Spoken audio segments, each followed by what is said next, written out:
Welcome to Dishing Up Nutrition, brought to you by Nutritional Weight and Wellness. You know, this morning on the way to the studio, I felt a little crispness in the air, signaling that fall is starting. So for our local listeners, you know what I'm saying, because it is a beautiful fall morning. For those of you that live in other parts of the country, though, it might not quite be as cool for you.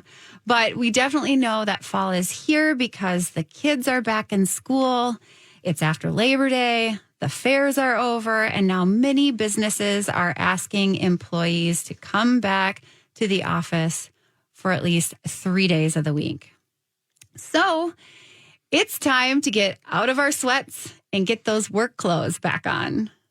Many of my recent clients made appointments with me because, well, through the pandemic, they did some stress eating, maybe some stress drinking, and gained some weight. So they turned to Nutritional Weight and Wellness to get back on track.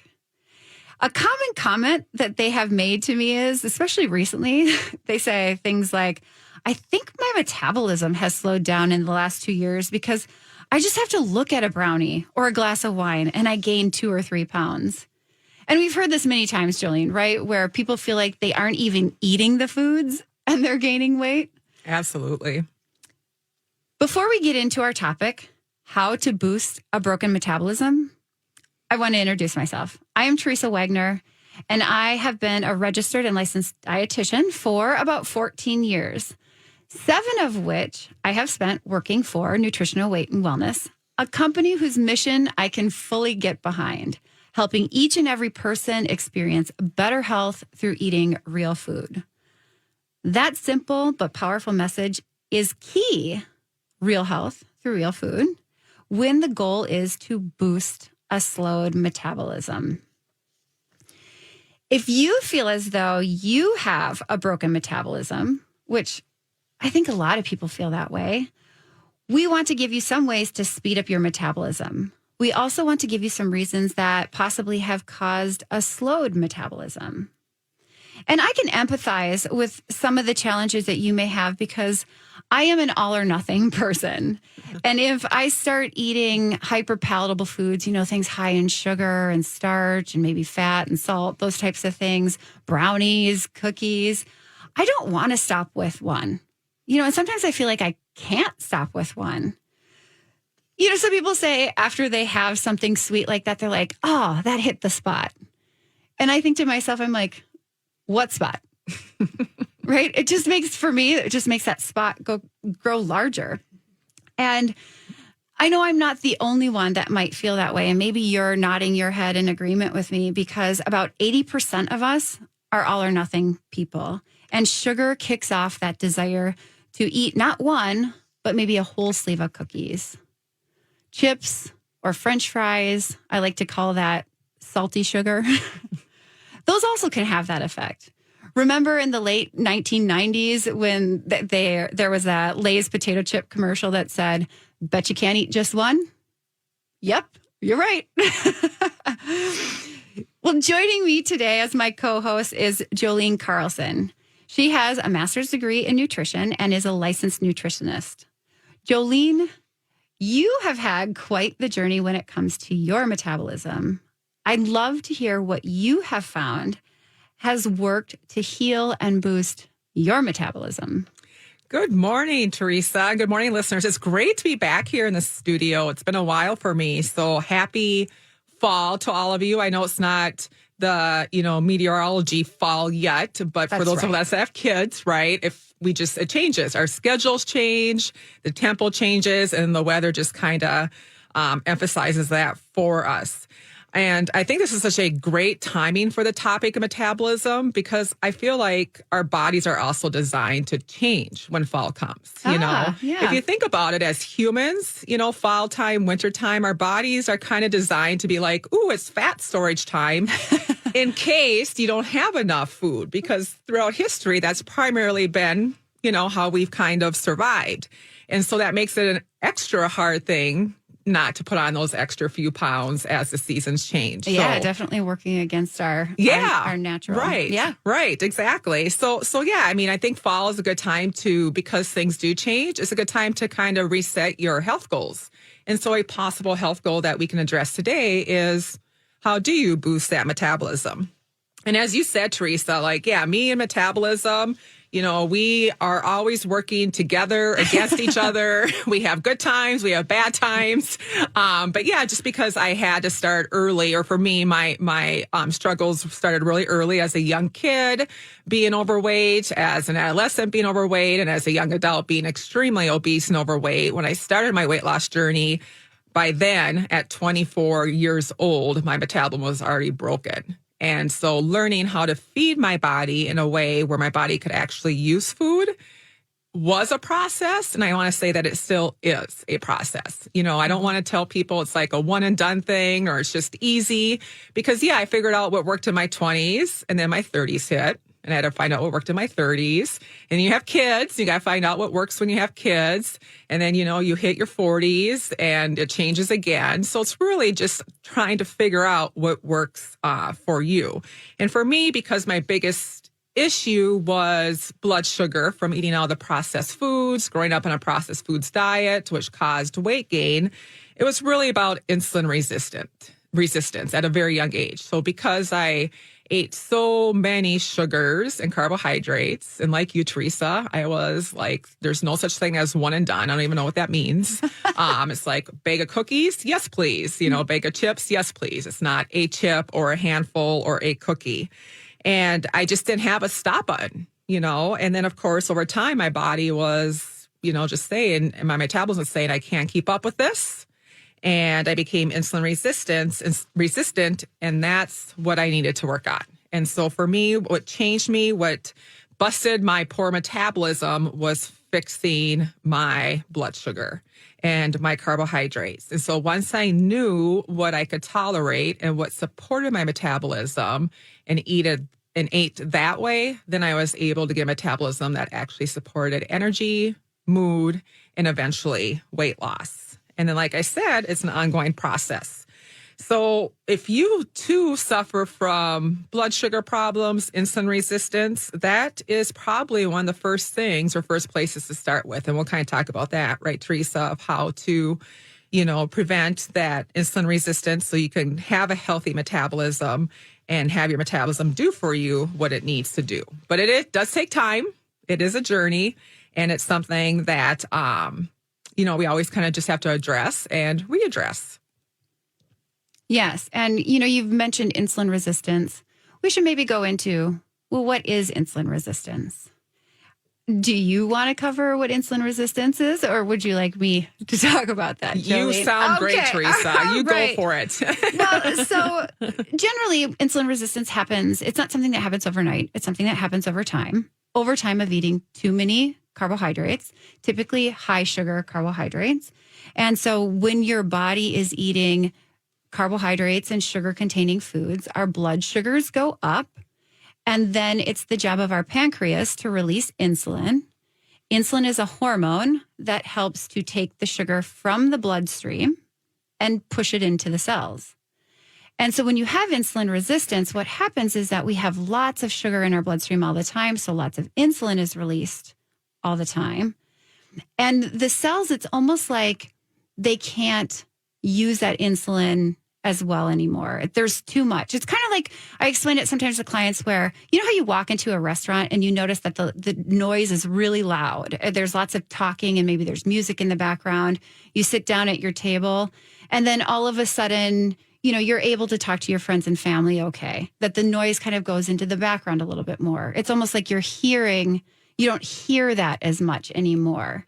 Well, it's kind of how your cells are working, where the cells aren't hearing the insulin say, go into the cell. Mm-hmm. So then what happens is the sugar stays in the blood, and then that's high blood sugar. So we have insulin resistance in the cells, and then we have high blood sugars. And then we do have cells that will accept that sugar more readily, and those typically are our fat cells, and they're there to store that sugar for later. Mm-hmm. So that's sort of that insulin resistance. Yeah, no, that's thing. really well said. And yeah, I kind of explain it a similar way where it's just like we have a bucket and we all have an insulin bucket. And at some point that bucket overflows. And that's when you get into the insulin resistance or diabetes. Yes. Well, I think that's a good place to take a break, Jolene. You are listening to Dishing Up Nutrition, brought to you by Nutritional Weight and Wellness. I think you will like this show because we are talking about how to boost a broken metabolism. 75% of adults are currently overweight or obese. It would appear something has happened to most people's metabolisms.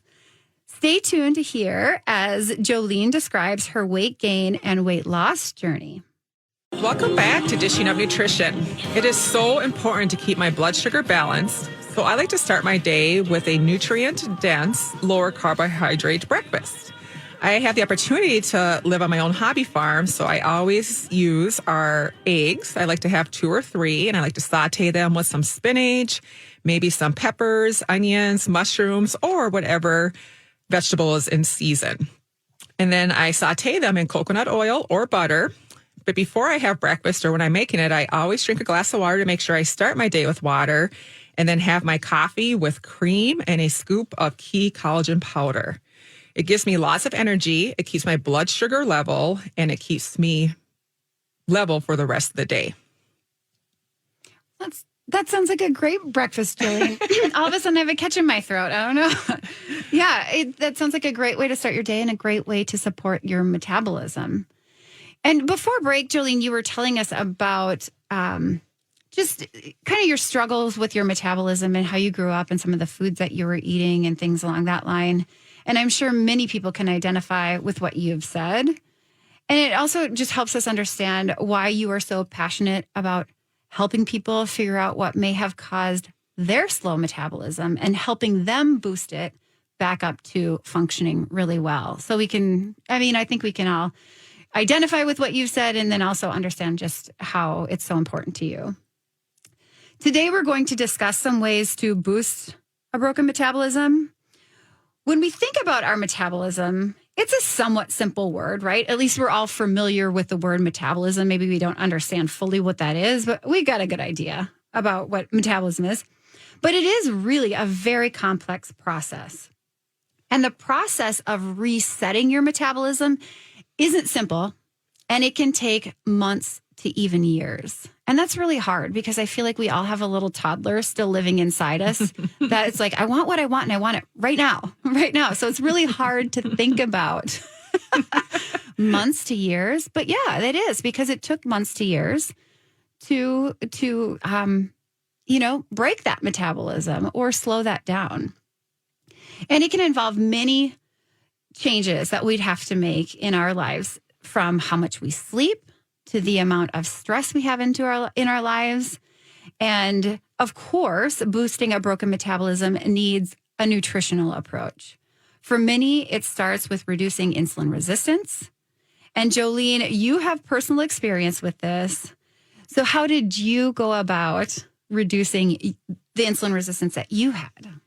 Yeah, I like that you kind of define metabolism because it's one word, but it's so much more than that, right? And it's really hard to define it. And I don't know if you could pick one word, but if I could, I would say it's like your body's energy system, right? Yeah. It's like feeding everything else in your body to make things work well. But that's kind of the point of why insulin resistance is so destructive, because if your metabolism isn't functioning optimally, right, because of insulin resistance and many other things, but insulin resistance seems to be the most common, at least for most people that we see, then it can't be, optimal or fully functional. And then if your body can't, have a good metabolism, everything else kind of is affected down the road. Yeah, I just want to interject there, because if you're thinking about metabolism, it is using the nutrients that we are eating to support our body and that energy, and that there's an energy exchange there, right? We're taking in energy and we're expending energy. And when we can't use glucose, which is energy, well, we can't burn it well either. Yeah, absolutely. Yeah, right. Great connection. So you put glucose in there and not using it the correct way. And you can just see how this has a very dangerous, downward path of it affects everything else. Like the fat storage, weight gain, energy levels, just the ability to do everything that we want to do. So that's why, we're really tying this into insulin resistance. I just want listeners to know that metabolism and more importantly, an optimal or healthy metabolism first starts with it has to be repaired and fully functional so it can do what it needs to do. And so for me, of course, I had to stop the processed foods. And that was like the number one step. Like I thought toast was like the only food group and cereal when I was younger. And so like in my 20s and 30s, that was really like basically, weaning off of processed foods. And obviously, I wasn't perfect. I'm not perfect, but it was a process. It wasn't a year. It wasn't 2. It wasn't even 10. It's like an ongoing learning process. But what's interesting, because I did damage my metabolism so young and with that insulin resistance, for my metabolism to stay repaired and stay healthy, like I have a very low carbohydrate tolerance. And I think we all have a carbohydrate tolerance that's individual to us based on, how healthy our metabolism is or is not. And so even good carbs, like the whole grains and, oatmeal. Yeah. The things that, I'm always a fan of, real food, and I would never say anything bad about it. But for me, I even have to watch the amounts of those. Doesn't mean that I can't have them, but I really have to watch. So for me, it's really important to watch my balance. And what I learned for myself is most of my meals need to be vegetables, because they just help with like feeding my metabolism, the nutrients, the vitamins, the minerals that it needs. And then I add that protein in, to support my metabolism, support my repair. And then I add those good fats. And I kind of think for me, I think of vegetable, or I think of carbohydrates, even the really good ones, as like they're kind of like a spice in my food, like a sprinkle. And that seems to be enough. Now, it doesn't mean that's true for everybody, but I think it's important for all of us to maybe think about like, what is your carbohydrate tolerance, Yeah. And when you're talking about that particular type of carbohydrate, you're not talking about leafy greens and broccoli. Oh, cauliflower. no. You're talking about more like a potato. Exactly. Great point. Yeah. I think of vegetables as like my free carbohydrates. And then, when I'm thinking more about like the starchy, grains or even beans or legumes, which again have lots of nutrients. They can be in your diet. But what is it for you that's enough to keep your metabolism healthy? And if you're insulin resistant, it might be a lower threshold like it is for me. So that's what I've learned. And I'm still learning, like I talked about before. Sometimes I have to switch it up and add even more veggies or even less carbohydrates. And sometimes I can increase a little bit. But it's really about commitment. It's about getting to know your body and how you feel. And it's about understanding that a healthy metabolism is health for the rest of your body. So it has to be healthy first so it can do what it needs to do to take care of you. Well, I think that's a really good explanation as far as the carbohydrate tolerance. Everybody has a little bit different carbohydrate tolerance. And for some people, it's just much, much lower. And it's worth it to keep it lower when that's the case. And with weight loss, many times we focus on that number on the scale or how we look in the mirror. But truly, losing weight the healthy way, like you've been describing, makes you feel so good, both physically and mentally. You wake up with energy, so your metabolism is running, right? That's a part of our energy system. There's no afternoon slump. You move through your evening until bedtime feeling, awake and productive, and you feel really good. So when we come back, we'll talk a little bit more about that. You are listening to Dishing Up Nutrition. Are you asking yourself, what am I going to do about the extra weight I gained during the pandemic? Well, I have a solution. Sign up for the Nutrition for Weight Loss class series starting the week of September 19th. We are offering an in-person class at all of our locations. Plus, we are offering a Nutrition for Weight Loss Zoom class series. When we come back from break, Jolene will give you more details. Welcome back to Dishing Up Nutrition. I want to mention first our in-person Nutrition for Weight Loss class series, and it starts the week of September 19th. It's coming up quickly. Each class starts at 6:30 and ends at 7:30. It's a 12-week course, and we have classes in Eagan, Woodbury, St. Paul, North Oaks, Maple Grove, and Wayzata. We also have a Zoom Nutrition for Weight Loss class starting September 20th at 6:30 to 7:30. more Zoom classes may be added. Those are the times and locations. You can check out our locations and prices on our website, weightandwellness.com. Well, before the break, we were talking about insulin resistance and changing habits. And today's topic is about boosting our broken metabolism or fixing our broken metabolism. A simple habit to change to get started with this is rather than skipping breakfast or to, probably just save calories, right? A lot of times that's what we do. Skip meals to save calories, or having a bowl of cereal for breakfast or stopping for a high sugar coffee. Start your day like Jolene does with a couple of eggs, maybe some bacon or sausage, have a cup of green veggies. A cup, if you look at your fist, it's about that size. So a cup of green veggies, maybe it'd be a cup of green beans with a half of cup of sweet potato and a tablespoon of butter. Have a cup of coffee with it and add a little cream, and you're going to have a very yummy, satisfying, and metabolism boosting breakfast. An interesting saying to think about: if you have the courage to start, you have the courage to succeed. Breakfast is a great place to start. Turning around insulin resistance and prediabetes takes courage to start. It isn't easy to give up your favorite foods, even when you know that they're harming you. But if you have the courage to succeed, you will take classes, make appointments for support, and put yourself first. Of course, it's great to lose the weight, but it is much more important to normalize your blood sugar numbers and improve your lipid profile, those cholesterol numbers. We all know that happens when we reduce or eliminate processed carbohydrates and refined oils.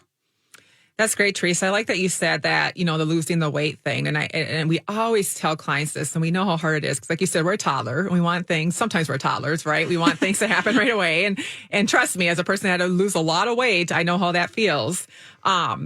But just to know that you have to heal that metabolism first, so heal the insulin resistance. Like you said, starting with breakfast is an easy place to do that. And then the rest will come when your body heals. Now, we talked a lot about insulin resistance, and we know that that's one key to boost your metabolism. But a slow metabolism isn't always connected to insulin resistance. You're right. It could be connected to too much stress and anxiety. If you have recently had a divorce or death in your life, you may have gained weight from that stress. So we'd have to practice stress lowering techniques, lifestyle techniques. Yeah, and it's what happens in our bodies. So when we feel like we're stressed out, our body releases the hormone cortisol, and that in turn slows your metabolism. So if you do have ongoing stress, things like eating on a schedule to not stress your body out about food. So if you already have a lot of external stressors about life, it's really hard on metabolism to also add the food stress on top of that. So one thing you could control, if you can't control the life factors as well, is to control the food stressors. Feed your body, feed it often, feed it regularly, feed it nutrition, and it will feel better. Right. And, as far as stress is concerned, caregivers are often under a lot of stress, and they can sometimes gain weight. Researchers have found that people who experience a stressful event burn 104 fewer calories over a 24-hour period of time compared to those who did not experience that same amount of stress. In 1 year, 104 calories doesn't sound very much, but in 1 year, that can add up to 11 extra pounds. When we experience that ongoing stress, our bodies release that hormone cortisol, like Jolene was talking about, which in turn slows our metabolism. If you are experiencing ongoing stress, it is important to eat on a schedule because the low blood sugar from skipping meals can be one of the most stressful events in your life. And I know it doesn't sound like, it's not as stressful as a death in the family or a divorce or those types of things. But physiologically, low blood sugar is a very stressful thing for your body to deal with. So many women skip meals thinking that by taking in fewer calories, they will lose weight, and it actually backfires. And they gain weight because cortisol floods the body, creating more insulin and then more insulin resistance. Yeah. I mean, if you think about it in the way that stress is stress, your body doesn't know if you're stressed out because you didn't sleep enough or because something happened in your life or because you skipped a meal. It just realizes that stress is danger and that it needs to protect itself, and it slows down the metabolism. So the more that you can control those stressful things in your life, the better. And one way to do that is to not skip meals. And we know, working with clients, that women that, especially women, it seems, we've been brought up in this diet culture to think that restriction is the answer. So if you just eat less, skip meals, don't eat as many calories, that whole thing, you're going to be fine. Yeah, for sure. And what we know is that has a huge negative effect on the metabolism. So when we don't consume enough food, again, our bodies think that they're depleted, deprived, and it becomes a stress signal. And that stress signal reduces our metabolic rate. And again, if your metabolism is slow and your body's stressed, it can't think about losing weight because it thinks it needs to hang on to it. So really aim for eating enough of the right foods. Nutrient-dense foods feed your metabolism. So that's going to be enough protein, go for like good quality if you can. Grass-fed, wild-caught, at least 3 to 4 ounces 3 times a day. Lots of veggies, we say 1.5 cups, but more is great too if you can have more. It's also good to add those beneficial fats in balance with those veggies and proteins. And those 3 things in combination are going to tell your metabolism it's fed, it's happy, it's comfortable, and then your body will take off that extra weight. Right. So, and I like what you're saying there about, we recommend 1.5 cups, but more is better, right? For cancer prevention and for good health, 5 to 9 servings on the side of 9 is better.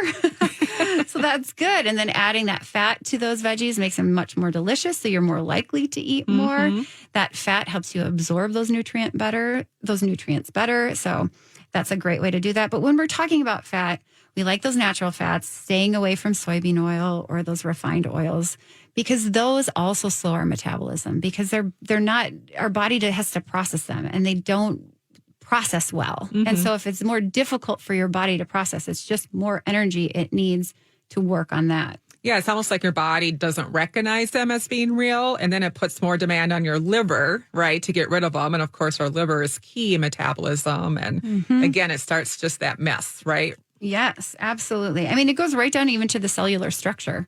Our cells are basically wrapped in fat, and that's what our cell receptors are on. And if we're eating a bunch of refined oils or oils that aren't those beneficial natural oils, the fat that our cell structure is made out of is that sort of not as good healthy oil or fat.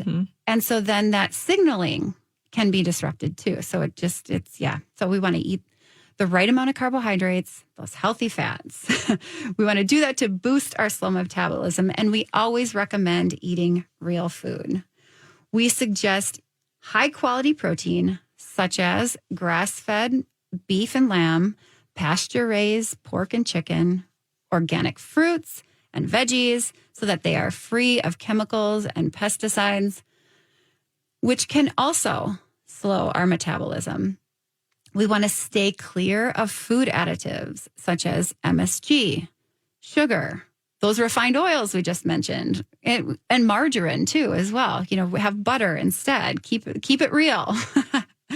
And to keep it simple, if it comes in a bag or a box, it most likely contains chemicals and preservatives, which those things also, like we were saying, your body has to process those so that it will slow down your metabolism, because it's just an easier process to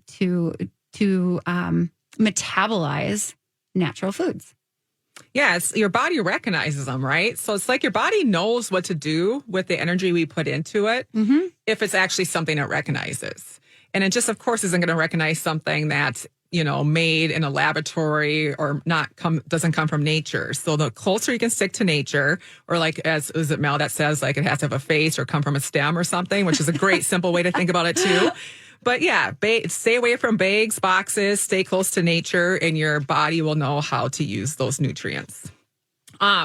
Even if you're not insulin resistant, but you feel like you've gained weight, especially around your midsection. So gaining weight on different parts of your body, it can tell us a lot about what's going on with your metabolism and how your body is using or not using nutrients the right way. And so midsection weight gain can sometimes be like the visceral or organ fat weight gain. And it could be a sign that your liver is not working as well as it should and actually adding fat to your liver, which could lead to something like fatty liver.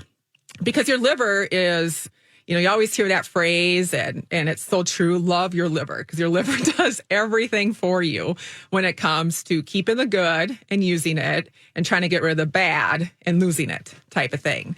So you want your liver to detoxify the way it needs to. And if it's just getting so many toxins over and over and over again, which is already happening in a world where we have toxins everywhere, and then you put it with food as well, you can imagine that your liver is just exhausted and it's not able to detoxify the way that it should. And when it can't do that, just like Teresa said, with blood sugar in your bloodstream, that it turns into fat. If your liver can't get rid of or detoxify what it needs to, that fat can be added to your liver, which causes metabolism problems as well. And it can also cause disease. So stay away from that excess sugar, too much alcohol. Alcohol requires a lot of detoxification. We right? all know that, right? Yes, we know it. I have to say it. I know it's hard, but it adds up quickly, and it's a huge demand on your liver. So wine and other alcohols are a huge demand. Excess sugar, any of those toxins that Teresa mentioned, the sodas, the pops, the classic Diet Coke, which seems to be, like people's favorites when they end up drinking. And then those artificial sweeteners. Those are all things that can really demand too much of your liver. And sometimes your medications might be demanding too much from your liver as well. Right, because they process through the liver. Well, you are listening to Dishing Up Nutrition. I just want to explain that you get more from the Nutrition for Weight Loss classes than just the classes when you sign up. Included in the price and the plan is a 90-minute nutrition consultation with either a licensed nutritionist like Jolene or a registered dietitian like me. Our goal is to help you determine why you are experiencing a slow metabolism and weight gain. From that consultation, you will know if your challenges are cravings, if it's your slow metabolism, or maybe it's just habits that you need to change. Call us at 651-699-3438 to get started. Welcome back to Dishing Up Nutrition, brought to you by Nutritional Weight and Wellness. I encourage you to check out the times and locations of all our Nutrition for Weight Loss series and sign up today. Because of COVID, we are still limiting the number of classes, and you'll want to save your space and get signed up for your 90-minute consultation. Check our website for times, locations, and most importantly, what help these classes offer you. Call us at 651-699-3438. A real live person answers our phones, which is always nice. Yes, that is nice. Well, before break, we were talking about the liver and its role in detoxification and how that is helpful for metabolism. And I briefly mentioned, or maybe Jolene briefly mentioned, that medications is one of those things that the liver has to detoxify. And of course, we can't just go off our medications just willy-nilly. We really need to talk with our doctor about going off medications. But it can be one of those things that can really affect our metabolism and slow it down because our liver does have to detoxify it. And also sometimes medications do have the side effect of weight gain and slow metabolism just in and of themselves. So when you are switching to this real food diet, our bodies become healthier and we have less of a need for some of these medications. So maybe we can go off of our antidepressant, or we could go off of our proton pump inhibitors or our acid blockers. High blood pressure is a common one, right? Or statins for cholesterol. Diabetes meds, Yep, all those things that our liver really does have to process and use, which is just another thing for it to do. And our liver, how wonderful it is, can handle lots of things, but the less outside things that it needs to handle, the better we will detoxify and our liver or our body will metabolize or I should say our metabolism will work. So that's kind of that connection with medications. But of course, we always have to. We work with like the doctors and our clients, but I don't know about you, Teresa, but I do see and work with a lot of clients where that is their goal. So it's important to understand that there is a process. And when you work as a team with, the doctor, the client, the nutrition, it is a process that we can work towards. Yes, absolutely. And there are many eating and drinking habits that you may need to change in order to be able to get off those medications or to reduce that insulin resistance or any of the other things we've been talking about today. Switching from drinking soda or alcohol to drinking water supports your liver and can help boost your metabolism. Avoiding fast food or takeout orders full of refined and damaged fats, and instead cooking grass-fed meat. Sautéing our veggies in natural fats such as butter, olive oil, avocado oil, or coconut oil. That can take the stress off your liver so you can boost your broken metabolism. It does take time, but we are here to support you through that. And a lot of people really do need that support. Yeah, because it's an ongoing process, which, I talked about personally, for 25 years, I've been working on my metabolism and it doesn't stop because things change as we age or as things happen in our lives or, lots of things. Obviously, we know that perimenopause, menopause, those things change things. So just staying on top of it and working with your metabolism instead of against it is a really helpful thing. And that's what we like to help people with. You did kind of mention switching from, alcohol and soda to water, which I think we all know that. Doesn't mean it's easy, but we all know that. But I just, if we're talking metabolism, it would be amiss to not talk about the importance of water. Since your metabolism is energy and it requires energy, the best source of that energy or substrate to make it work the way it needs to is for it to be hydrated, adequately hydrated, right? And so we all work with our clients and, there's always a plan of ways to increase water into your daily routine. And we say as our kind of like our baseline goal is to aim for your ideal body weight divided by 2 or half of your ideal body weight in ounces per day. And of course, like everything else is individual. If you're really active, there's other things going on, you're taking medications, all these things, you might have to increase that. If you're exercising, sweating, if you're sauna. Right. If you didn't sleep well, or something else is going on as a stressor, of course you want to, have more. But it's a good place to start with half your body weight in ounces. And that's a lofty goal for a lot of people. It's hard if you aren't used to it, right? Yeah, absolutely. And for people, when we're working with them, if you're used to drinking only, say, 10 to 20 ounces of water a day, it's not as if we're going to say, well, now you need to drink 100 ounces. It's step by step by step. And because otherwise you'll spend the whole day in the bathroom. Right. Because your body's not used to it. It won't actually get into your cells where we actually hydrate. It'll just sort of filter through your kidneys and exit the body. That is true. And we always have to kind of tell people that, at first you're going to feel like you're in the bathroom all the time, but your body does learn how to use it and it will stabilize. That's right. But a couple of quick things, and I know that you probably have tips for your clients as well, but, just starting and ending your day with water is a quick way, or having a glass of water before each meal. Yes, you can drink it with meals too, but it's just things that you can do to kind of be okay, intentionally, I'm going to get this habit or create this new habit of water than food, or wake up and water, water after dinner or before I go to bed, that type of thing. And then,